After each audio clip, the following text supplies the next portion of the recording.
Hello students, आ गया हूँ मैं एक नए वीडियो को लेकर आपके सामने। और इस वीडियो में हम ये डिस्कस करेंगे कि आपको बचपन में सबने बोला होगा बेटा पढ़ाई कर ले, बेटा पढ़ाई कर ले, पढ़ाई कर ले, पढ़ाई करेगा तो नहीं तो क्या होगा। अधिकतर पेरेंट्स, टीचर, रिश्तेदार सब आपको यही बोलते हैं कि पढ़ाई करना है, पढ़ाई करना है, पढ़ाई करना है, लेकिन किसी ने भी ये नहीं बताया कि पढ़ाई कैसे करना है। तो आज हम इसी वीडियो में डिस्कस करेंगे कि किस तरीके से हम हमारी पढ़ाई को इफेक्टिव बना सकते हैं, किस तरीके से हम रियल टाइम में मेथड मतलब जो है मेहनत करके और अच्छे से अच्छा स्कोर हम कर सकते हैं। तो उसकी बहुत सारी अलग अलग टेक्निक्स है।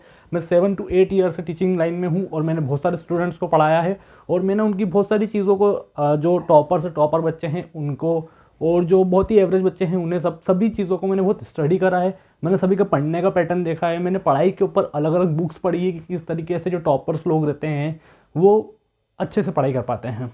हालांकि मैं एक टॉपर नहीं हूँ बट फिर भी मुझे ये पता है कि टॉपर बनते कैसे हैं और टॉपर किस तरीके से पढ़ाई करता है, क्या सब चीज़ें करता है और आप कैसे कम मेहनत में अच्छी से अच्छी स्टडी कर सकते हो। तो सबसे पहले हम बात करते हैं पोमोडोरो टेक्निक की। पोमोडोरो टेक्निक एक बहुत ही इंटरेस्टिंग कंसेप्ट है। इसके अंदर आपको बताया जाता है कि जो ह्यूमन ब्रेन रहता है वो उसका जो अटेंटिव टाइम है या जो जितनी देर तक वो कर सकता है, चीज़ों को अटेंड कर सकता है, इंटरेस्ट लेकर पढ़ सकता है, वो सिर्फ 45 मिनट्स का रहता है।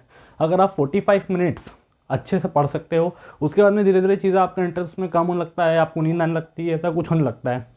तो स्टार्टिंग का जब भी आप पढ़ाई करने बैठो तो उसको 45 मिनट्स के सेशंस में बांट लो। पोमोडोरो टेक्निक यही बोलती है कि पहले आपको 45 मिनट्स पढ़ाई करनी है, उसके बाद 15 मिनट का आपको ब्रेक लेना है। अब जो वो 15 मिनट का आपको ब्रेक लेना है, उस ब्रेक के अंदर आपको मोबाइल नहीं उठाना है। अगर आप मोबाइल उठाओगे तो 15 मिनट, आधा घंटा, 45 मिनट, 1 घंटे में कब बदल जाएगा आपको पता नहीं चलेगा। आप ये कर सकते हो कि जो आप पढ़ाई कर रहे हो 45 मिनट, उसके बाद जो आपके पास 15 मिनट बच रहे हैं, उन 15 मिनट में आप किताबें जमा सकते हो। जिस रूम में आप बैठ के पढ़ाई कर रहे हो उस रूम की झाड़ू लगा सकते हो, कुछ भी एक एक्स्ट्रा एक्टिविटी कर सकते हो, एक वॉक लेके आ सकते हो, डीप ब्रीथिंग कर सकते हो। अगर आप ये सब चीज़ें करेंगे तो आपका ब्रेन वापस से रिफ्रेश हो जाएगा और आप अच्छे से पढ़ाई कर पाएंगे।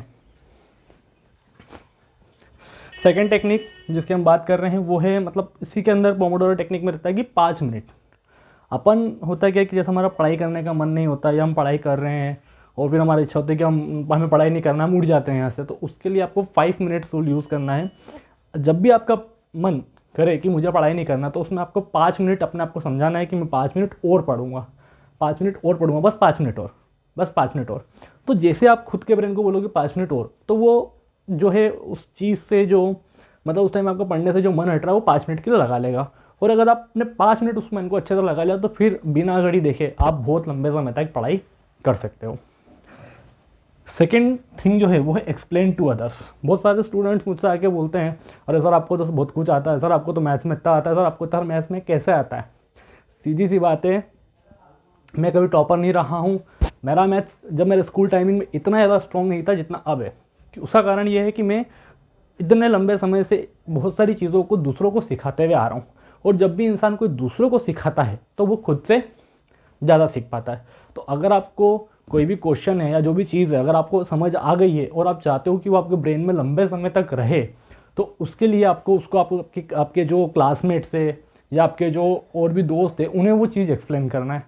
अब कई बार ऐसा होता है कि हमारे जो फ्रेंड्स है या क्लासमेट्स है वो हमारे पास ऑल टाइम अवेलेबल नहीं हो सकते हैं। तो उसके लिए अपन ये कर सकते हैं कि आप किसी और को एक्सप्लेन करें, घर में किसी छोटे भाई को एक्सप्लेन कर दें या आपके जो पेरेंट्स और किसी को भी एक्सप्लेन कर दें। हालांकि उनको कुछ समझ नहीं आएगा, मतलब जो टीचिंग बैकग्राउंड से या जिनकी एजुकेशन इतनी नहीं रहेगी उसको वो चीज़ उतनी तरीके से समझ नहीं आएगी, लेकिन फिर भी ये रहेगा कि उनको समझाने में आप उस चीज़ को समझ जाओगे। अच्छा, इसका एडवांटेज ये रहता है कि कई बार जिन्हें किसी चीज़ के बारे में पता नहीं रहता है और हम उन्हें उसके बारे में समझाते हैं तो वो कुछ ऐसे क्वेश्चन हमसे पूछ लेते हैं जिससे हमें खुद को सोचने पर मजबूर हो जाता है कि अरे यार, हाँ यार ये भी तो उनका कहना सही है, तो अपन उस चीज़ के ऊपर भी अपन समझ सकते हैं।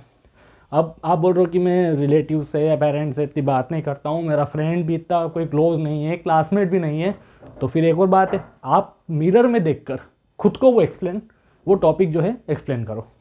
जब आप मिरर में देख के उस टॉपिक को एक्सप्लेन करोगे तो आपको ज़्यादा अच्छे से समझ आएगा। ये टेक्निक मैंने खुद ने भी अप्लाई करी है। कई बार क्या होता है, जैसे कुछ टॉपिक मुझे समझ नहीं आता तो मैं उसको मिरर में देख के प्रैक्टिस करता हूँ, उसको मिरर में देख के खुद को समझाता हूँ कि ये चीज़ ऐसे होती है, ये चीज़ ऐसे होती है, और फिर खुद से डाउट क्लियर होते हैं और फिर उन डाउट्स को मैं किताबों में या कहीं और ढूंढने की कोशिश करता हूँ। Make thing easier, simple and connect with real world.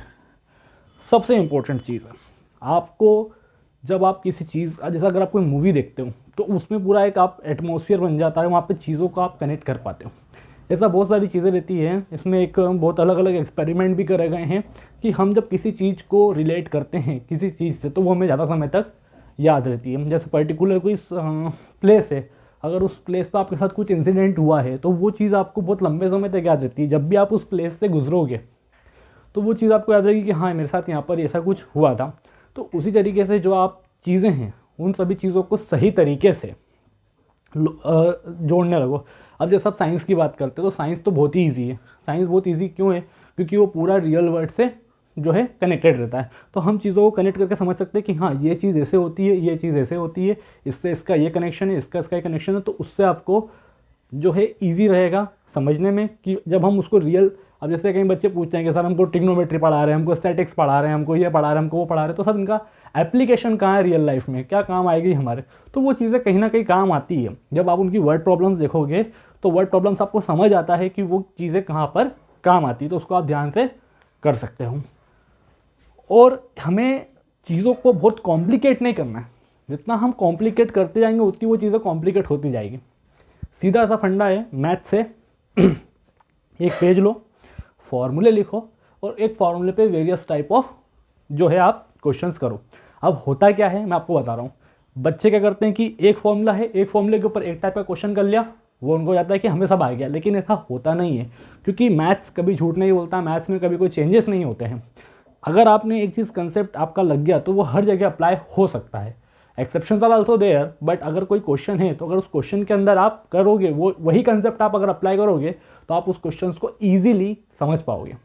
आपको उन पेपर पे उन चीज़ों को लिखना है और उन्हें बार बार रिवाइज करना है जो चीज़ें आपसे भुला रही है, जो चीज़ें आपको याद है। जैसा अगर आपको पर्टिकुलर कोई टॉपिक है, जैसे हम बात करते हैं मैथ्स के अंदर हमें जो है अर्थमेटिक प्रोग्रेशन वाला एक चैप्टर है, उसके अंदर सिर्फ 2 या 3 फॉर्मूले हैं, 2 या 3 फॉर्मूले पे वो चैप्टर पूरा खत्म हो जाता है। तो आपको बार बार उसको फॉर्मूले याद करने की या वो करने की ज़रूरत नहीं है। एक बार आपको फॉर्मूले याद आ गए, अब उसके बेसिस के ऊपर कोई भी क्वेश्चन आएगा तो आप कर सकते हो। तो आपको जो चीज़ें नहीं आती है, जिन चीज़ों में आप वीक हो, उन्हीं के ऊपर आपको सबसे ज़्यादा फोकस करना रहता है। अब आप बोलोगे सर कि हम ठीक है, ये बात तो हमें समझ आ गई कि पढ़ाना कैसे कैसे हमें सब चीज़ें करना है, नोट्स वगैरह, नोट्स कैसे बनाना है उसके ऊपर मैं एक अलग से वीडियो बनाऊंगा उसके बारे में। अब सबसे मेन चीज़ आती है जो आती है रिवीजन करना, है ना। क्योंकि अगर आपने कितना ही ब्रिलियंट स्टूडेंट हो, अगर उसने एक बार वो चीज़ पढ़ ली लेकिन उसका रिवीजन नहीं करा तो वो चीज़ें आपके दिमाग से निकल जाएगी। तो सर अब हमें रिवाइज़ कैसे करना है? तो रिवाइज़ करने के लिए आपको सबसे इंपॉर्टेंट टेक्निक जो है वो है I111 टेक्निक। I111 टेक्निक का मतलब ये होता है, आई का मतलब होता है immediate, 1 day, 1 week and 1 month. ये 3 चीज़ें हैं। मतलब जैसा अगर आपने कोई टॉपिक पढ़ा तो उसको सबसे पहले एक इमीडिएट आप जो है रिवीजन करो। जैसे क्या होता है कि आज अगर आप स्कूल गए, वहाँ पर आपको किसी टीचर ने कोई कंसेप्ट सिखाया तो उसको घर आके देखिए 45 मिनट्स का एक पीरियड रहता है। 45 मिनट्स के पीरियड में जो सर ने सिखाया है, उन्होंने कुछ बोला भी होगा, उन्होंने कुछ लिखा भी होगा, फिर आपने लिखने में टाइम हुआ होगा। तो जो चीज़ 45 मिनट्स में आपने पढ़ी है उसको रिवाइज करने में आपको 15 से 20 मिनट से ज़्यादा नहीं लगेगा। लेकिन अगर वो चीज़ उसी दिन कर ली जाए तो, अगर आप उस चीज़ को बाद में डालते हैं कि मैं बाद में कर लूँगा, बाद में कर लूँगा, तो धीरे धीरे धीरे जैसे स्पान बढ़ता है वैसे वैसे वो चीज़ें हमें भुलाने लगती है। ह्यूमन ब्रेन का सबसे बड़ा एडवांटेज यही है, भूलना। सर आप बोलोगे सर भूलना क्यों एडवांटेज है? बेटा भूलना बहुत ज़रूरी है। अगर हम जीवन में हुई हमारी सारी बातों को अगर ऐसे याद रखते रहेंगे तो हम कभी भी आगे नहीं बढ़ पाएंगे। तो ह्यूमन ब्रेन की जो है एक टेंडेंसी है कि वो भूलता है। तो हमें उस जो चीज़ें याद रखने की ज़रूरत है, उन चीज़ों को याद रखने के लिए हमें उन्हें रिवाइज़ करना है। तो जो भी आपको स्कूल में पढ़ा रहे हैं, एक तो उसको इमीडिएट आप क्या करो, एक बार रिवाइज़ करो। एक पन्ने पलटा के भी अगर आप देखते हो, जो चीज़ लिखी है उनको सिर्फ एक बार पढ़ लेते हो, तो भी वो चीज़ आपके दिमाग में काफ़ी लंबे समय तक रहेगी। फिर रहता है 1 डे, मतलब आपने एक बार इमीडिएट जो है रिवीजन कर लिया, फिर एक दिन बाद आपने रिवीजन करा, मतलब जो कल पढ़ा था उसको आज वापस से रिवीजन करना है। 1 वीक, जैसे आज मंडे है तो आज के दिन जो मैंने चीज़ें पढ़ी है, जो मैंने चीज़ें समझी है, उसको मैं नेक्स्ट मंडे को एक बार वापस से रिवाइज करूँगा। और उसके बाद आता है 1 मंथ, मतलब आज अगर 1 तारीख है और 1 तारीख को मैंने ये चीज़ें पढ़ी है तो नेक्स्ट 1 तारीख को मुझे वापस से वो चीज़ें पढ़नी है। इसीलिए आपको सबसे इंपॉर्टेंट चीज़ होती है जो मैंने अपनी लाइफ में सीखी कि अगर आप कहीं पर भी कोई भी नोट्स बना रहे हैं, कुछ भी पढ़ाई कर रहे हैं, तो उस पर डेट जरूर मेंशन करिए। एक डेट मेंशन करने में 2 मिनट लगते हैं, ये आप हैबिट बनाइए। ये आपको एजुकेशन से लेकर आपकी जितनी भी प्रोफेशनल लाइफ होगी वहाँ पर ये काम आएगा, क्योंकि डेट सबसे इंपॉर्टेंट रहती है। आप वहाँ पे डेट लिखो कि हाँ इस डेट को मैंने ये टॉपिक पढ़ा है, और वो एक कॉपी जब रहेगी तो आज 1 तारीख को अगर है तो आपको 1 महीने पहले आपने क्या पढ़ा है वो उस कॉपियों में लिखा रहेगा। तो आप उस कॉपी में जब पढ़ोगे वहाँ पे, जब कि आज 1 तारीख है, 1 तारीख पहले मैंने क्या पढ़ा था, तो उससे आपको वो चीज़ें ज़्यादा अच्छी तरीके से याद रह पाएगी। और जब अगर आपने ये तीनों चीज़ें कर ली, मैं 100% गारंटी देता हूँ कि आपको वो चीज़ कभी नहीं भुलाएगी। आपको ये सारी चीज़ें अप्लाई करना है। एक बार हम समरी में देख लेते हैं। पोमोडोरो टेक्निक, आपको 45 मिनट्स का सेशन बनाना है, 15 मिनट का आपको ब्रेक लेना है, और ब्रेक में कोई भी ऐसी एक्टिविटी नहीं करना है जिसमें आप बहुत ज़्यादा इंक्लूड हो जाओ। सिर्फ 15 मिनट का ब्रेक लेकर आपको वापस से पढ़ाई चालू करना है। एक्सप्लेन टू अदर, आपको चीज़ें जो आपको समझ आ गई है वो दूसरों को समझाना है। कोई ना मिले खुद को समझा दो, 1 बार समझा दो, 2 बार समझा दो, कोई दिक्कत नहीं है। तीसरा, अपने को चीज़ों को बहुत ज़्यादा कॉम्प्लेक्स नहीं करना है, जितना ईजी वे में हो सके उसको उतनी ईजी वे में समझना है और ईजी वे में याद रखना है। और रिवाइज में आपकी I111 टेक्निक, एक रिवीजन आपको इमीडिएट करना है, एक आपको 1 दिन के बाद, एक आपको 1 हफ्ते के बाद, और एक आपको 1 महीने के बाद। अगर ये चीज़ें आपको अच्छी लगी तो प्लीज़ इसे अपने दोस्तों और अपने क्लासमेट्स के साथ शेयर करिए, ताकि ये वीडियो ज़्यादा से ज़्यादा लोगों तक पहुँच पाए और उनको इसका फ़ायदा मिल पाए। Thank you for watching.